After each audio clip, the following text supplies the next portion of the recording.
اللهم صل على سيدنا محمد وعلى آل سيدنا محمد. أعوذ بالله من الشيطان الرجيم. بسم الله الرحمن الرحيم. الحمد لله رب العالمين، والصلاة والسلام على سيد المرسلين وعلى آله وصحبه أجمعين. رب اشرح لي صدري ويسر لي أمري واحلل عقدة من لساني يفقه قولي. سبحانك لا علم لنا إلا ما علمتنا إنك أنت العليم الحكيم. ولا حول ولا قوة إلا بالله العلي العظيم.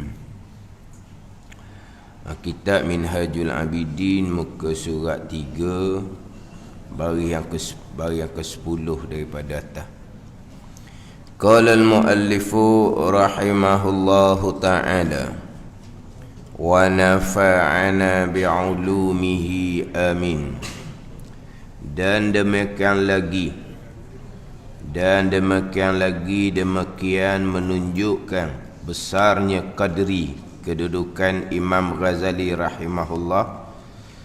Barang yang diriwayat, yang dicerita daripada Imam Al-Arif Ibn Al-Malik, daripada Imam Arif Yaqutil Qurashi, daripada Qutbil Arifi Al-Fardi Al-Jami'i Abil Abbas Al-Mursi, daripada Syarif Al-Hasani syekhnya, iaitu Qutbil Fardi Ghawsul Syarif Abil Hasan Ali Ash-Shazili. Dan demikian yang menunjuk atas besarnya qadri, kedudukan Imam Ghazali rahimahullah. Yang terdahulunya Syekh Daud Al-Fatani mendatangkan berkaitan dengan kitab-kitab fiqh yang menjadi asal bagi kitab Imam Nawawi dan Imam Rafi'i adalah kitab fiqh Imam Ghazali rahimahullah. Itu yang menunjukkan atas besarnya qadri, kedudukan Imam Ghazali rahimahullah. Yang mana fiqh yang sampai kepada kita adalah jalanan Imam Nawawi, jalanan Imam Rafi'i.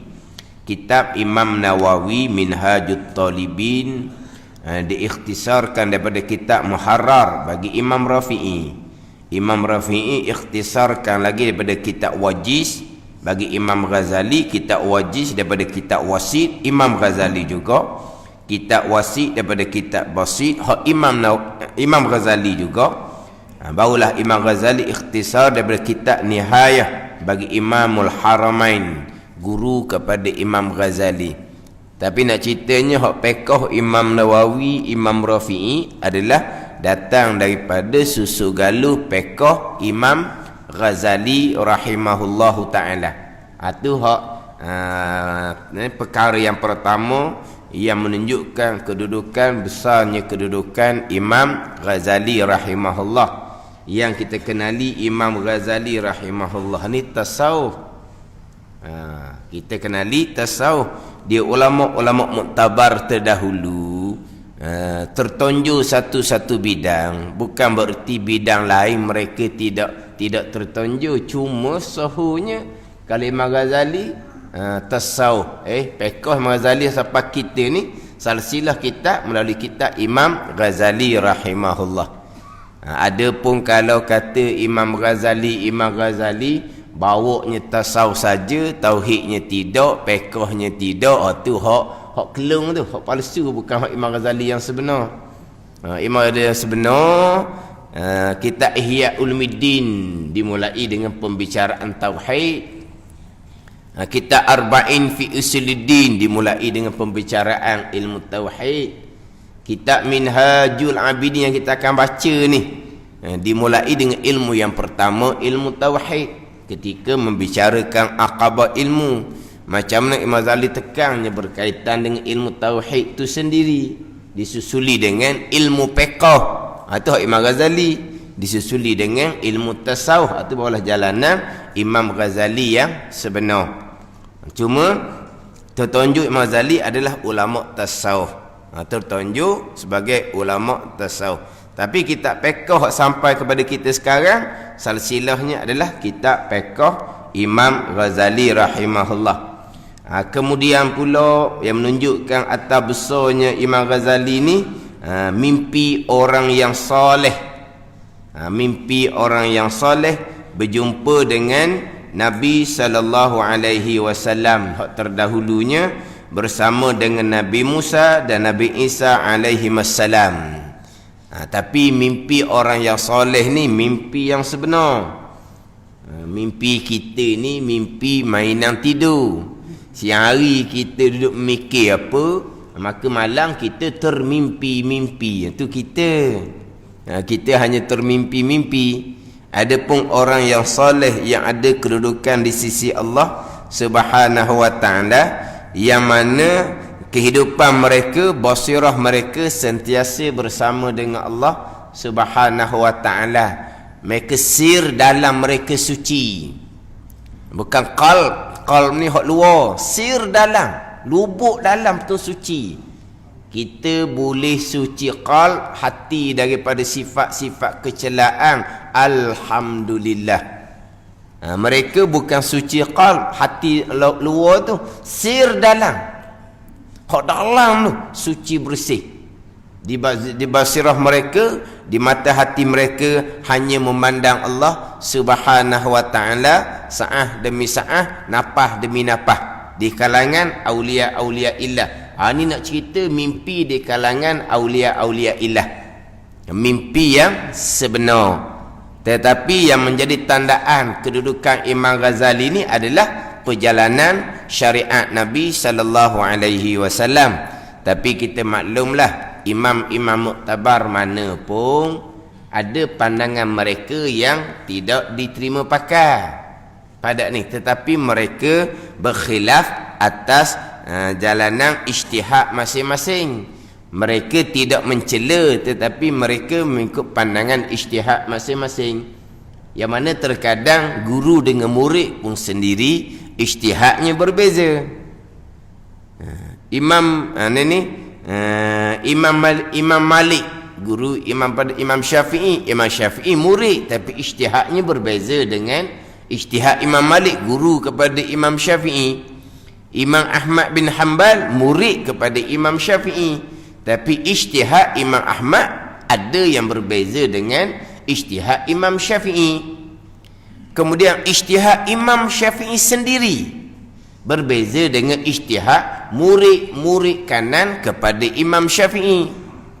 Murid kanan Imam Syafi'i, Imam Buaiti, Imam Muzani, Rabi' Al-Jizi, Rabi' Al-Muradi. Hak sampai ke kita ni kebanyakannya tarik jalanan Imam Muzani. Hak sampai kepada Imam Ghazali, sampai kepada Imam Rafi'i, Imam Nawawi adalah jalanan Imam Muzani. Murid kanan kepada Imam Syafi'i, Imam Buaiti, itu murid kanan. Yang mana terkadang pandangan Imam Syafi'i dengan murid Imam Syafi'i berpandangan yang berbeza. Ni dalam bab furung agama lah. Kemudian ada perkara-perkara yang berselisih pandangan, itu perkara biasa. Tapi nak cerita hak berkaitan kedudukan Imam Ghazali, tapi tidak dinafikan ada ulama-ulama yang mempertikaikan, tetapi kebanyakan ulama menerima pakar Imam Ghazali rahimahullah. Kemudian kita orang awam ni tak usah duk capulah perkara-perkara yang telah selesai. Kalau kita salah capu, kita cerca imam-imam muktabar yang terdahulu, yang kehidupan mereka ada kemuliaan di sisi Allah Subhanahu wa taala. Mereka mati dengan husnul khatimah, mereka berada dalam raudhatun min riyadil jannah, kebun syurga di alam barzah. Kita yang hidup ni tak tahu ke mana hala, kita mencerca orang yang seumpama tu, tak padang kita. Kita hidup syariat sekarang ni pun kadang-kadang cukar-cemaking hak duk cerca Imam Ghazali rahimahullah, duk cerca Imam Syafi'i rahimahullah, duk cerca Imam Asy'ari rahimahullah. Golongan-golongan ni terkadang syariat mereka pun tak lulus sekarang, amalan mereka pun tak lepasnya, ilmu yang mereka ada pun tidak ada keberkatan pun. Tapi mereka mudah-mudah mencerca ulama-ulama muktabar terdahulu. Tetapi kalau perbahasan ilmiah, pilih tepat molek. Pilih tepat molek. Hak di harapan kita tu orang yang sesuai untuk kita perbahaskan secara ilmiah. Pandai ni. Yang mana selain daripada Nabi sallallahu alaihi wasallam memanglah tidak akan diterima oleh semua orang, termasuk sahabat-sahabat radhiyallahu anhum, yang kita maklum sahabat sama sahabat bertelingkah sampai peringkat berperang. Sebab apa tu? Tidak boleh menerima di antara satu sama lain. Tak boleh terima Sayyidina Ali karramallahu wajhah. Sayyidina Ali tu wajib syurga. Yang di sebelah tidak menerima Sayyidina Ali karramallahu wajhah, ada juga di kalangan yang wajib syurga. Pandai ni. Kata apa yang berlaku di kalangan sahabat, kita tak sudah bicara lah. Kita dah sudah bicara. Sebab apa? Sebab mereka sahabat Nabi sallallahu alaihi wasallam. Yang Islamnya direct dengan Nabi sallallahu alaihi wasallam, tak serba soalah sahabat. Jadi sahabat sendiri pun ada yang sahabat yang lain tidak menerima, itu tak pelik. Jadi hak imam muktabar kemudian sama telah lah. Tapi Imam Syekh Daud Al-Fadhil nak cerita hak mimpi yang mana menunjukkan atas besarnya qadri kedudukan Imam Ghazali rahimahullah, mimpi di kalangan orang-orang yang soleh. Dan demikian lagi, mana yang menunjuk atas besarnya qadri Imam Ghazali, kedudukan Imam Ghazali ini barang yang diriwayat, yang dicerita dari Imam Al-Arif Ibn Al-Malik. Imam Al-Arif, Arif ini Arif Billah lah, Aulia Illah. Arif Billah ni bukan makrifah kita. Arif ni orang yang mengenal Allah. Oh, kita pun arif juga, kita mengenal Allah juga. Kita orang sembahyang puasa pasti mengenal Allah. Sebab awaluddin ma'rifatullah, awal agama mengenal Allah. Orang yang sembahyang puasa pastilah permulaan agamanya ada, iaitu mengenal Allah Subhanahu wa ta'ala. Kita al-arif juga. Tu arif permulaan agama tu. Ni arif ni makrifah khasah, makrifah aulia. Makrifah dengan zauq, makrifah dengan nur. Kita makrifah dengan pegangan. Makrifah kita dengan pegangan, makrifah kita dengan berdalil. Ni makrifah hak syuhud zauq ni, makrifah mereka berdalilkan Allah Subhanahu wa ta'ala, bukan berdalilkan makhluk Allah. Itu makrifah kita permulaan agama. Ni makrifah aulia ni. Imam Al-Arif Ibn Malik diriwayatkan daripada Imam Arif Yaqutil Qurashi, daripada Qutbul Arif. Qutbul Arif ni ketua kepada aulia-aulia ilah, wali kutub, ketua kepada aulia-aulia ilah. Qutbil Arif, wali kutub tu nah. Kan ada orang mengisytiharkan diri sebagai wali kutub. Tu faham-faham jelah tu. Wali kutub ni yang mengepalai sekalian aulia. Qutbil Arif, ketua kepada aulia-aulia. Al-Fardi ni yang kalau kita kata yang nombor satu pada masa dia tu.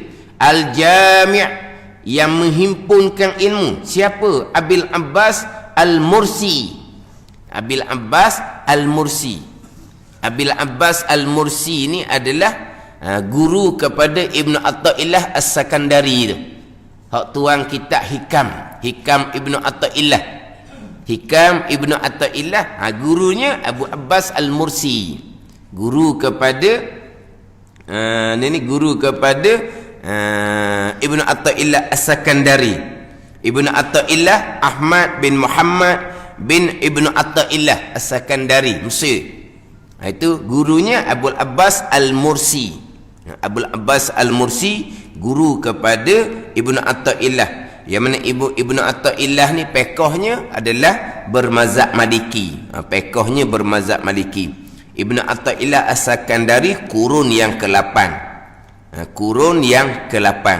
Abu Abbas Al-Mursi kurun yang ke-7. Guru kepada Ibn Atta'illah As-Sakandari, nama ni Ahmad bin Ali. Ahmad bin Ali Al-Ansari Al-Mursi. Abu Abbas Al-Mursi. Abul Abbas Al-Mursi pula riwayat daripada Syarifil Hasani, syekhnya, gurunya, guru Abbas Al-Mursi siapa? Qutbul Fardi, Ghausul Syarif. Qutbul Fardi, Ghausul Syarif. Qutub nama bagi aulia, Ghaus pun nama bagi aulia. Siapa? Abil Hasan Ali Asy-Syazili. Abil Hasan Ali Asy-Syazili. Imam Abul Hasan Asy-Syazili, pengasas tariqah Asy-Syaziliyah, yang mana Abul Hasan Asy-Syazili adalah di antara imam Ahlussunnah wal Jamaah dalam tasawuf. Imam Ahlussunnah wal Jamaah dalam tasawufnya Imam Ghazali, Imam Syekh Junaid Baghdadi, Imam Abul Hasan Asy-Syazili. Imam Abul Hasan Asy-Syazili, Imam Ahlussunnah wal Jamaah dalam tasawuf. Imam Syafi'i apa semua tu Ahlussunnah wal Jamaah dalam fiqh. Imam Asy'ari Ahlussunnah wal Jamaah dalam tauhid. Imam Ghazali, Syekh Junaid Baghdadi, Abul Hasan Asy-Syazili, Imam Ahlussunnah wal Jamaah dalam tasawuf. Cuma kita banyak kita ikutnya dah jalanan Imam Ghazali rahimahullah. Kita jarang mendengar Imam Abul Hasan Asy-Syazili. Imam Abul Hasan Asy-Syazili ni dia tarik dia jalannya dia tidaklah perak nafsu macam jalanan Imam Ghazali.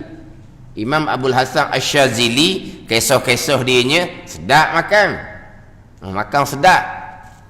Jadi apabila ayah kepada murid pada Imam Abul Hasan Asy-Syazili menjadi tetamu, dijamunya makan sedap-sedap. Dan syekh ni makan sedap. Lepas tu dia tengok anak dia di tempat pengajian tu makan biasa-biasa je. Oh dah aci lah gitu. Tunggu makan sedap, anak murid makan biasa-biasa je. Maka dia pun tanyalah, tak adil lah gitu. Kata Abul Hasan Asy-Syazili, dia boleh makan sedap sampai tahap tepuk dinding keluar ayam seekor. Sedap lah kan sedap tu. Asy-Syazili dia tepuk dinding keluar ayam seekor. Sembelih ayam boleh makan sedap. Tanya Imam Abul Hasan Asy-Syazili, bahan dia apa guna jadi tubik ayam seekor? Kimia una taqwallah je, tak ada. Tak ada bahan-bahan. Tak ada ilmu pelik-pelik. Apa dia bahan yang jadi keluar ayam seekor? Taqwallah. Taqwallah kita dah taqwallah. Tu perasan je kita ni. Taqwallah setara mana kita ni? Ni zahir batin ni. Taqwallah. Boleh buat seumpama tu. Sampailah kedudukan seumpama tu. Taqwallah. Hak tu khotib pesantren tak minggu tu. Hak ada depan taqwallah belakang dah tu. Angguk saja je depan tu. Nak ramai-ramai kita ni. Tu kisah Abul Hasan Asy-Syazili. Yang mana perkataan Abul Hasan Asy-Syazili dalam kitab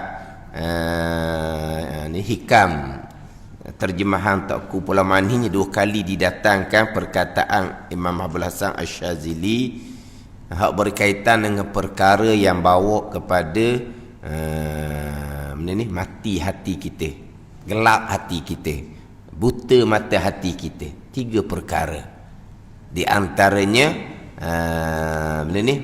mengakali dosa. Mengakali dosa.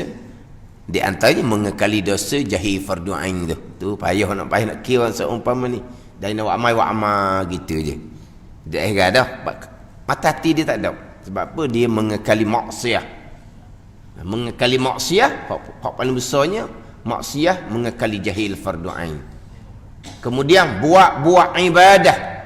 Buat ibadah. Tasannuq dipanggil. Buat ibadah. Orang buat ibadah retek. Tapi zahir batin ikut garis ke tak? Tak. Itu panggil tasannuq. Buat ibadah. Hak ni lebih gelap lagi daripada orang yang langsung tidak beribadah.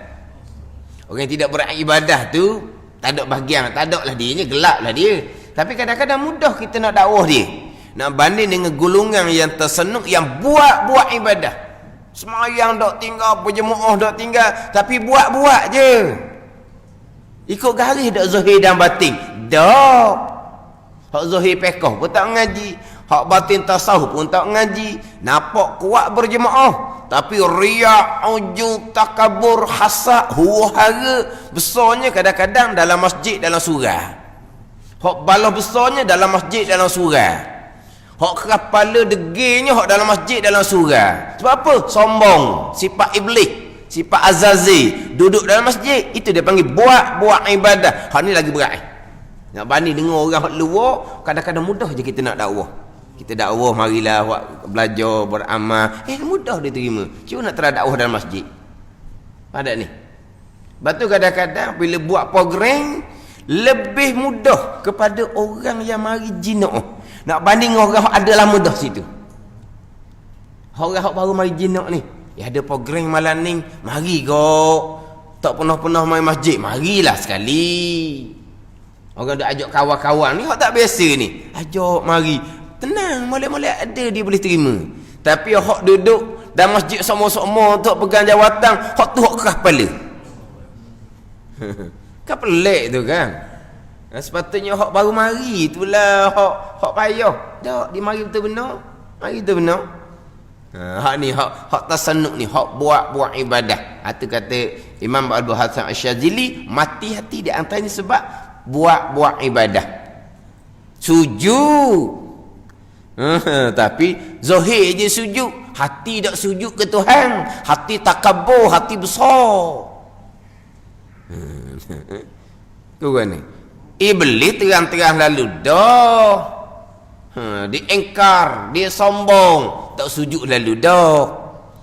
Ni sujud, kuat belakang. Kuatlah tu belakang. Sujud, buat sujud. Tapi hati sujud ke tak? Tak. Ni panggil tasannuk, buat ibadah. Ni mati hati, kata Imam Abdul Hasan Asy-Syadzili. Mengekat ni buat maksiat, kemudian tasannuk, satu lagi tamak kepada makhluk ni, hati kita ni dengan dunia, dengan apa, hak tu bawa pada mati hati. Dalam kitab Hikam Syarahan Tak Kubul Amal ni didatangkan 2 kali perkataan Imam Abdul Hasan Asy-Syadzili tadi, 3 perkara yang bawa pada mati hati. Mengerjakan maksiat, di antaranya jahil fardu ain, tasannuk paling takut kitanya, buat ibadah, bersembahyang, berpuasa. Tapi buat sahaja. Sembahyang apa, puasa apa, kalau akidah pun tak betul, panggil buat lah gitu. Akidah pun tak betul. Sembahyang pekoh pun tak betul. Pegang masjid, nak buat kuliah, halang situ, halang sini. Lepas tu warna jahil, biar jahil. Sebab dia pun jahil juga. Ni. Ada pesen-pesen gini ni. Cuma learning je kurang sikit dah. Sebab apa? Sebab orang-orang gini ni tak ada dah sikit. Tak ada dah sikit. Kalau lok orang gini pegang, hura-hara lah. Hura-hara lah. Susah kadang-kadang.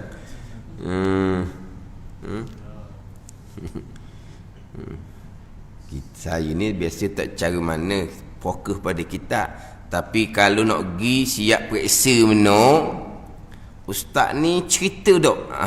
Ni kalau tanya gitu kita akan cerita lah. Main duk tanya gitu. Mana jangan sentuh hal lain lah, jangan sentuh hal politik ke.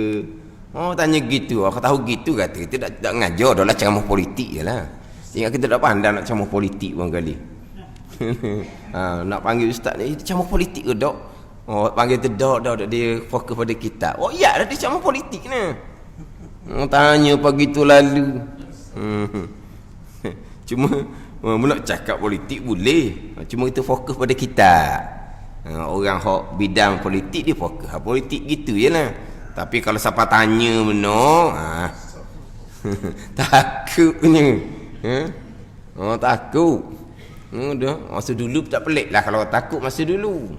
Jepuk, kamu bertanggungjawab. Kalau ustaz tu bawa lekok kat politik, kamu bertanggungjawab. Takutnya. Takut. Tapi maknanya duduk di masjid, pegang masjid, tapi buat ibadah. Ini buat belaka lah ni. Diri rosak, bawa orang pun kepada rosak. Tak ada ilmu tak ada. Tak ada. Bukan kata ilmu ahli jemaah pun tak ramai pun dah apa. Lagi mujur tak ramai. Sebab apa? Nak menguasai. Kalau mai ramai ni, mula. Orang seumpama ni, orang yang mati hati, orang yang buat ibadah, nampak macam semai rajin, nampak berjemaah pun rajin, tiba-tiba buat ibadah sahaja. Buat ibadah. Iaitu Kutubul Fardi Rausi Syarif Abil Hasan Ali Asy-Syazili, daripada Imam Alimil Kabir Ibni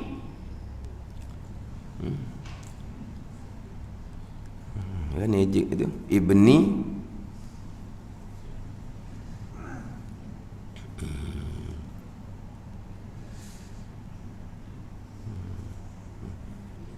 Ibni Hirzihim, yang dimasyhurkan dengan Ibni Harazim.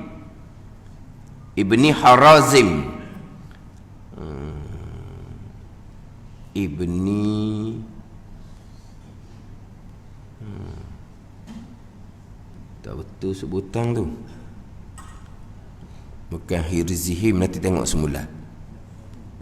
Yang dimasyhurkan dengan Ibni Harazim, bahawasanya ia Ibni Harazim mengkhabarkan, menceritakan sahabat Harazim, bahawasanya adalah ia Ibnu Harazim menjahat sangka dengan Imam Ghazali rahimahullah. Tapi Ibnu Harazim ni ulama besar ni. Ini bicara di kalangan orang-orang yang ada kedudukan di sisi Allah, dan mencela di dalam kalam Imam Ghazali di dalam kitab Ihya Ulumuddin, dan menyuruh menghimpunkan nusakh ni, segala nuskah Ihya, mencita atas membakar akan Ihya Ulumuddin, akan nusakh Ihya Ulumuddin. Tapi Ibnu Harazim ni sendiri adalah ulama yang besar. Sebab itulah apabila berlaku di kalangan ulama-ulama yang kedudukan di sisi Allah ni, dia cepat datang dia punya peringatan. Sebab apa? Sebab mereka orang-orang yang mulia. Ibnu Harazim ni sendiri di kalangan ulama besar juga. Jadi dia mencela kitab Ihya Ulumuddin, dan dia menyuruh menghimpun nusakh ni nuskah lah Ihya, mencita atas membakar akan nusakh Ihya Ulumuddin. Dia suruh anak murid dihimpun, dia nak bakar. Sebab apa? Sebab kitab Ihya ni dikatakan banyak hadis-hadis palsu, banyak hadis-hadis maudhu'. Kemudian berkaitan dengan kitab Ihya ni, ada hadis palsu, hadis maudhu', hadis dhaif ke, ulama sudah bahas lama dah perkara ni. Hak berkaitannya kedudukan hadis dalam kitab Ihya Ulumuddin. Kalau kita nak buka sebagai ilmiah, okey je lah. Sebab ada ulama yang tidak menerima, tapi ada ulama yang menerima, yang mengatakan hadis-hadis yang dikata maudhu' tu bukan hadis maudhu', hadis dhaif. Jadi panjang pembicaraan bab ilmu hadis tu sendiri. Tadilah kalau kita nak bicara secara ilmiah, kena dengan audio dia pun, pendengar apa semua audio dia kena molek, okey je lah. Tapi perkara ni perkara yang sudah selesai, ulama-ulama sudah membahaskan. Mana Ibnu Harazim ni sendiri menyatakan bahawa kitab Ihya ni kitab yang salah. So himpun siap nak bakar lagi. Tapi di kalangan ulama-ulama ni ada kemuliaan Allah Ta'ala, dia peringatan tu sampai cepat. Orang yang tak ada kedudukan di sisi Allah ni, yelah Tuhan lock je. Tak ada kena panah peti pun pergi Mekah. Tuhan lock je tu. Maknanya dia ingat kalau salah kau kena panah peti lalu. Dah, ambil benar. Istidraj tu. Dah pergi Mekah kan duduk di Kaabah kan. Abu Jahal duduk mana dulu? Dulu di sekitar Kaabah tu berapa ratus berhala. Tak kena panah peti pun. Tanah haram Mekah tu, tanah haram dia mula jadi bumi lagi. Tapi kalau orang yang Tuhan kasih, Tuhan akan beri peringatan. Ada orang Tuhan beri peringatan, pergi Mekah, Allah tak jumpa pitu, balik jadi insaf. Itu orang Tuhan pilih. Ada orang yang ni Tuhan kehendak di kebaikan, Tuhan beri dia kesenangan kita pergi Mekah. Barulah apabila kena uji gitu, barulah mana ni muhasabah diri macam mana ni jalan-jalan agama, balik jadi comel loteng. Hak Tuhan pilih kebaikan. Kalau hak Tuhan tak pilih, Tuhan lock je lah, biar istidraj ada ni. Ni kisah-kisah ulama ni kadang-kadang Tuhan nak peringatkan, Tuhan nak menyedarkan, Tuhan pilih dia pada jalan kebaikan. Maka Tuhan beri mimpi seumpama ni untuk memperingatkan diri, sebab mereka pun ulama. Ibnu Hawazin ni pun ulama. Tapi manusia tidak lepas daripada kesilapan. Ini sahabat peringkat nak bakar kita Ihya Ulumuddin. Maka melihat ia Ibnu Harazim akan Imam Ghazali di dalam tidur. Ini cerita mimpi. Ini mimpi orang-orang berkenaan, mimpi orang-orang yang soleh, mimpi yang sebenar. Jadi mimpi dia tu panjang tu sampai ke bawah. Bagi orang-orang yang mimpi dia mimpi kena kejar di hantu tu, dia tak terima lah mimpi-mimpi seumpama ni. Mimpi orang sahih tak terima lah. Dia mimpi kena kejar di hantu. Mimpi hak tu lah. Mimpi mainan tidur. Mimpi mainan syaitan belaka tu. Tapi panduan kita bukan mimpi. Ini mimpi ni menguatkan lagi berkaitan dengan kedudukan Imam Ghazali rahimahullah. Wallahu a'lam. Bismillahirrahmanirrahim. Alhamdulillahirabbil alamin. Wassalatu wassalamu ala sayyidil mursalin wa ala alihi wa sahbihi ajma'in. Allahumma aftah alaina futuhal arifin. Allahumma allimna ilma aqdamin wa fahimna famasabikin warzuqna ruqat talibin. Allahumma zidna ilma wa alhiqna bis salihin. Wa sallallahu ala sayyidina Muhammad wa ala alihi wa sahbihi wa sallam. Walhamdulillahi rabbil alamin.